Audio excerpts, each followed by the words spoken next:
When the woman woke up, she found herself trapped in a box. Panicked, she bit through the ropes tying her hands and feet. Just as she freed herself, the alarm blared. Turning around, she saw a hatch automatically open, revealing nothing but an endless expanse of ocean. At that moment, she realized she had been locked in a new type of prison. 2 centuries into the future, crime rates had skyrocketed. Traditional prisons were overcrowded and authorities had developed a new kind of incarceration system. Prisoners were transported in steel boxes to remote areas. This helped alleviate the strain on city jails, but for Daisy locked in that box, it felt like pure torment. From a screen on the wall, she learned she would be stuck in this prison for the next 7 years.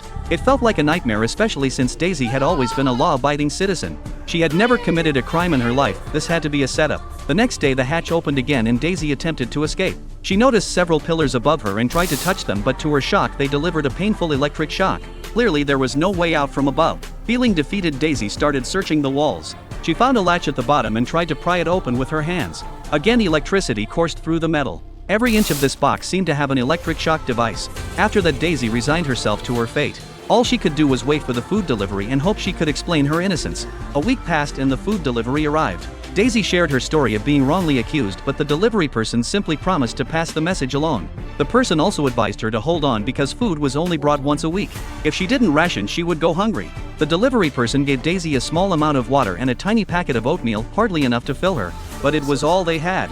The person seemed sympathetic but helpless, knowing that the amount of food was beyond her control. Daisy's grim existence continued until one day when Ellie brought her some bad news. The organization had detected that the tsunami zone was stable and they planned to move Daisy back to the coast. They were also going to send a new food delivery person, someone who might not be as kind as Ellie had been. Daisy didn't know it yet, but this was just the beginning of her nightmare. She was transferred once again, this time back to the seaside.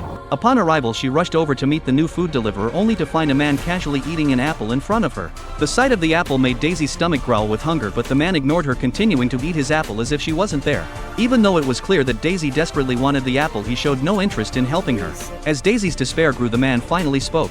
He said that in exchange for the apple, she would have to make a deal with him. But with no resources at her disposal, what could she offer? All she had was her body.